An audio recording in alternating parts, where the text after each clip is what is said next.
All right, everyone, welcome back for our daily deep dive. You know what we do here, current affairs. For all you UPSC aspirants out there. Today's the 20th of January, 2025. Lots to cover, so let's get right to it. Don't forget to like and subscribe. Keeps us going. Definitely helps us reach more of those future IAS officers out there. Absolutely.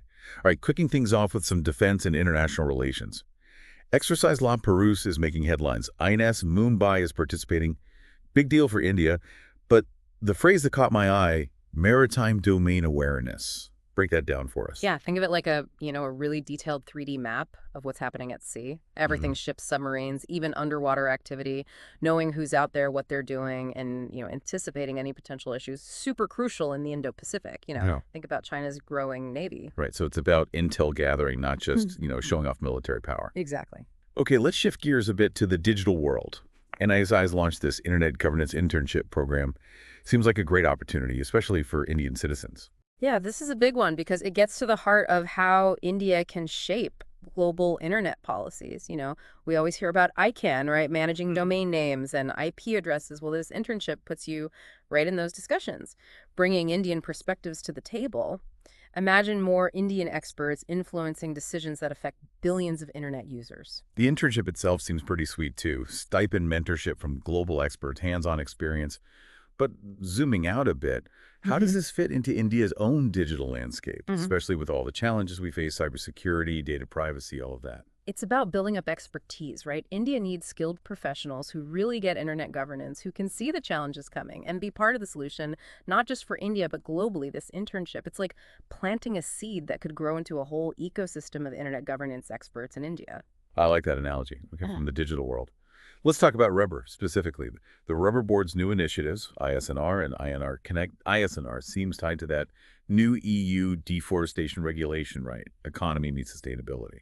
Exactly. The EU's getting serious about deforestation, want to make sure products coming into their markets are sustainably sourced, and that's where iSNR comes in. It lets Indian rubber producers prove they're following the rules, gives European buyers that assurance that the rubber isn't contributing to deforestation. So, big market opens up for Indian rubber, boosts our economy, and shows we're serious about the environment. Makes sense.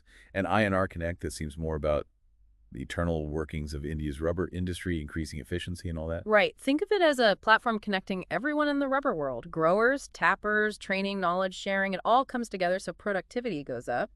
India's position in the global market gets stronger, and it promotes sustainable practices from the ground up. Smart.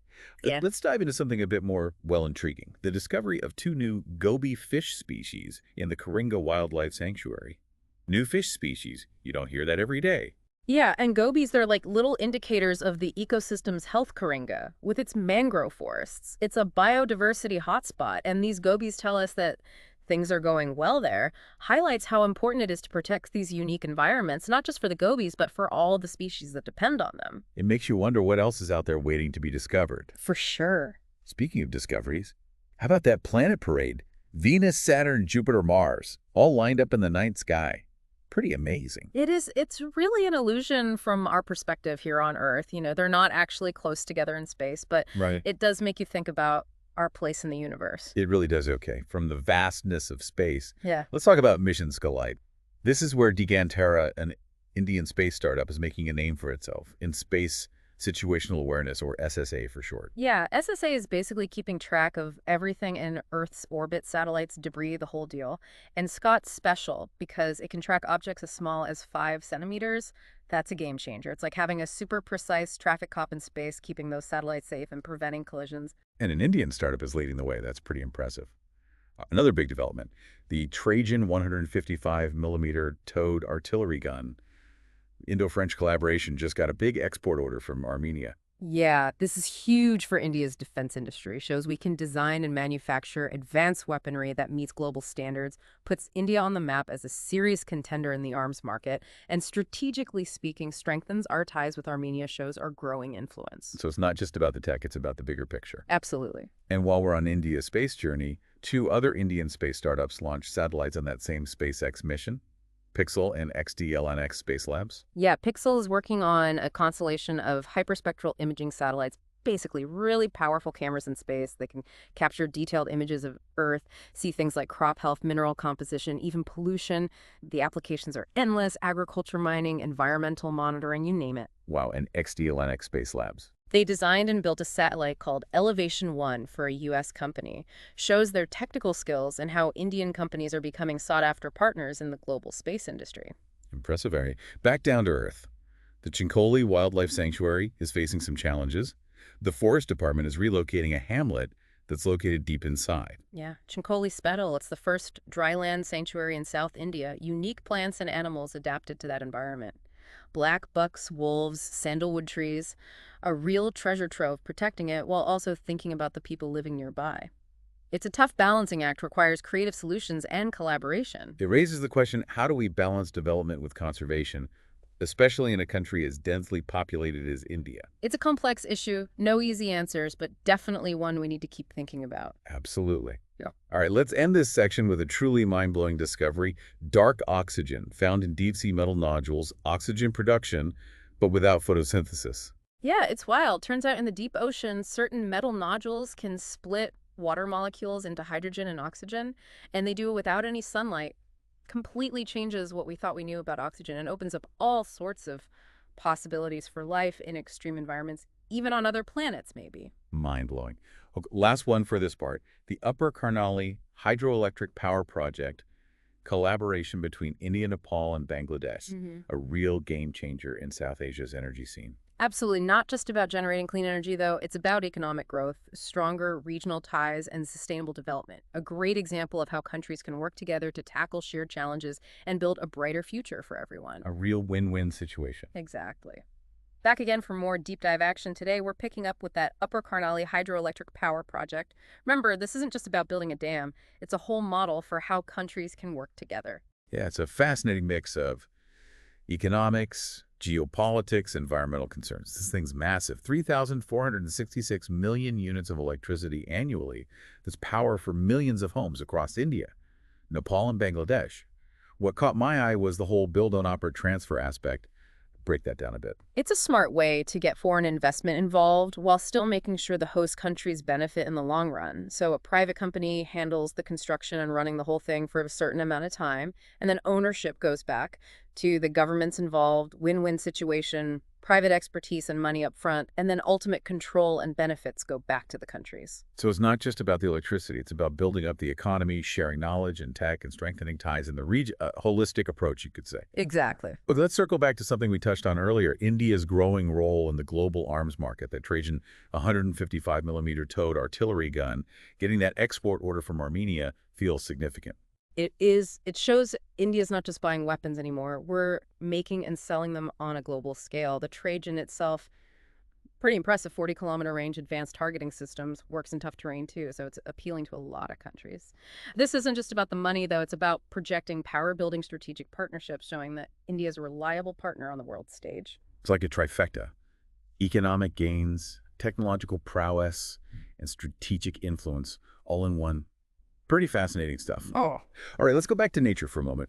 Those goby fish we talked about earlier, their discovery in the Coringa Wildlife Sanctuary, it's a good reminder of how much biodiversity India has. Those little fish, they're like a symbol for the whole mangrove ecosystem. So important for the coastlines, for storing carbon nurseries, for all sorts of marine life. Finding new goby species in Coringa tells us that this ecosystem's healthy and thriving, even in a world that's changing so fast, that there are these pockets of incredible biodiversity, and we got to protect them. Makes you realize there's so much out there we haven't even discovered yet. Right. Remember that planet parade we were talking about? Venus, Saturn, Jupiter, Mars, all lined up? Pretty spectacular sight. But what's the deeper meaning here? It's humbling. You know, look up at those planets. Think about the vastness of space. Everything's been going on for millennia. It puts our everyday worries into perspective. But at the same time, it shows how amazing the human mind is. We can grasp these huge concepts, understand the laws of physics that make it all happen. That drive to explore and understand, that's what pushes science forward. Speaking of which, that dark oxygen discovery, deep sea metal nodules, producing oxygen without sunlight that's revolutionary. It shows how much we still don't know about the world. Even places we think we've explored, if something as basic as oxygen can be created in a way we never imagined. It opens up a whole new world of possibilities. Could there be life in places we thought were impossible? Maybe even in our own solar system? Who knows? It's mind-blowing, for sure. Oh, let's bring it back to technology and governance for a bit.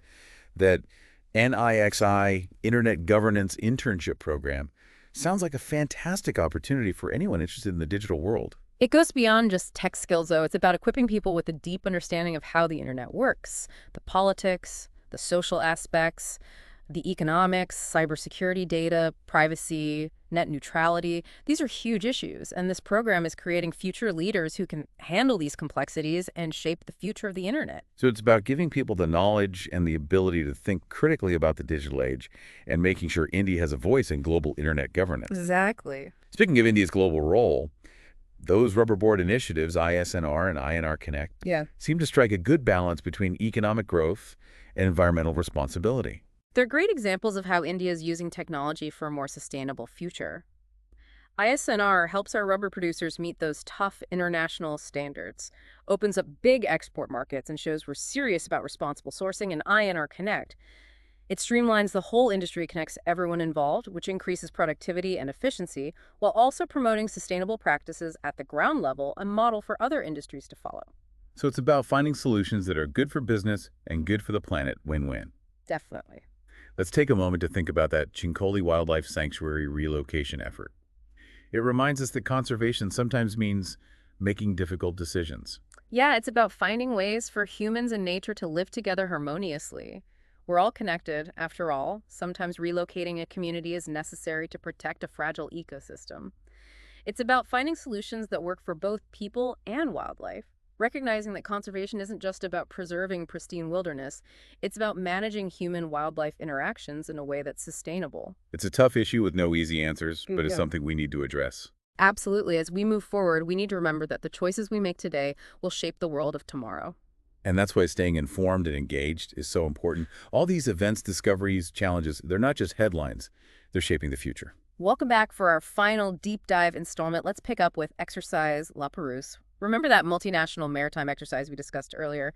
It's a glimpse into how complex international relations can be. Yeah, the lineup's impressive. India, Australia, France, the U.S., even Canada shows how global these maritime security concerns really are. Definitely. The Indo-Pacific's a hotbed of activity, keeping those sea lanes open, fighting piracy, ensuring freedom of navigation. It takes a team effort. This exercise shows a united front, a commitment to a rules-based order. It's diplomacy and action strategic partnerships making a difference. And for India, it strengthens that Sagar vision.